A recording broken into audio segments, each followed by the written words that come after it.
Hey guys, what's up? So today I want to come on and talk about the book that I reviewed a couple of months ago.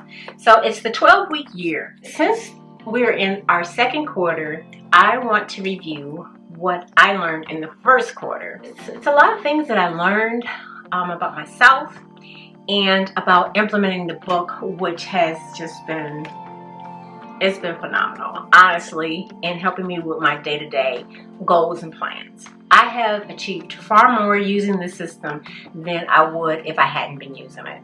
And that's really just the bottom line. I mean, I can't even express how much, more that I've achieved using the system than I would not using the system. I'm going to go over a few different areas of the book, and I'm going to pull some things out of the book. Also, different things that the author Brian P. Morin and Michael Lennington discuss in the book. To achieve maximum results, you have to have, in addition of the system, have a commitment mind frame. So that's like your long-term aspirations. My long-term aspirations kind of go throughout the whole year. It's just achieving more in each area of my goals. Part of the book that I want to go over mainly was the weekly plan and model work week.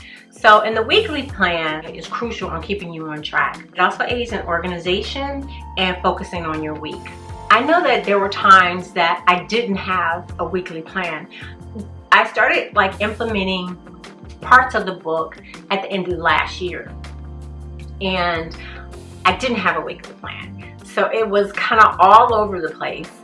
And I mean, even though I had the goals in mind, not having everything planned out made things kind of chaotic.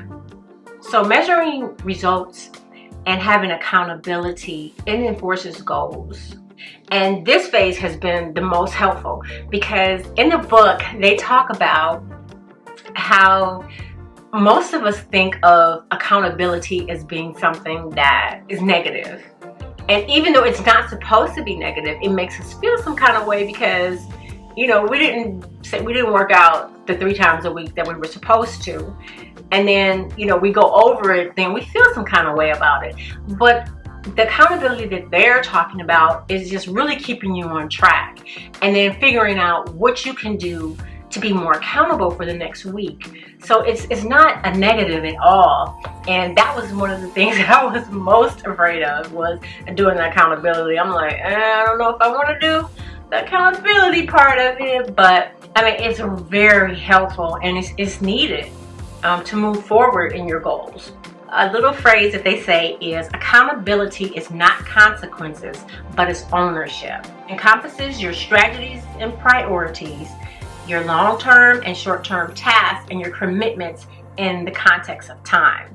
So like I was saying earlier, it's important to be able to take that ownership. It's not a negative, it's just helping you along. We also have a portion of the book that's called the weekly scorecard, and that's a way to keep track of and measure your weekly plan.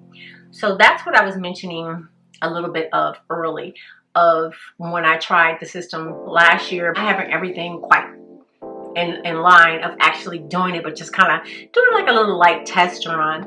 And I just feel like if you don't have your weekly scorecard, it's all over the place. You can't go back and see what you need to tighten up on or what you need to kind of, come back on. So you've got that part, together. So then you need to move on to something else and kind of tighten that up. The goal is to strive for excellence and not perfection. And I love this quote from the book. The author's thoughts are, if you complete 85% of the activities in your weekly plan, then you'll more than likely achieve your objectives. And that's important. Even 85% is a lot to complete. And I think sometimes we can get caught up in 100% in perfection, and that's not helping us achieve our goals in the long run. The model work week, it's important to create a model of what your work week should look like. And they give you that in the book, where you can see, what a work week would look like, and you know, just to kind of give you an idea of how to put everything into, like, you know, your planners or your schedule. The book discusses using time blocks for your critical activities, and I found this point to be crucial in helping with focus, achieving goals, and organization.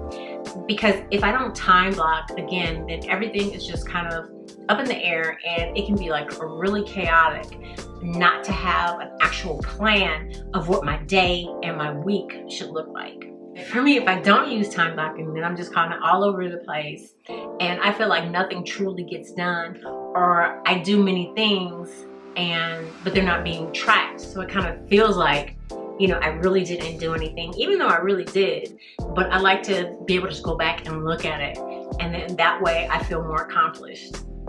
Overall, Q2 has been successful this far, and things I need to tighten up on, I feel like they're possible, and being able to go back and look at everything, it just really gives me the inspiration to just keep moving forward and, you know, plugging on to Q3 and Q4, and then the year will be, you know, ended, and then I'll have all these things that I wanted to accomplish accomplished, and if not completely accomplished, at least I've gotten 85% of them completed, which is a lot, you know, and it beats just kind of being all over the place or putting everything off to the end of the year and then still being frustrated to not having, you know, anything that I wanted to accomplish done.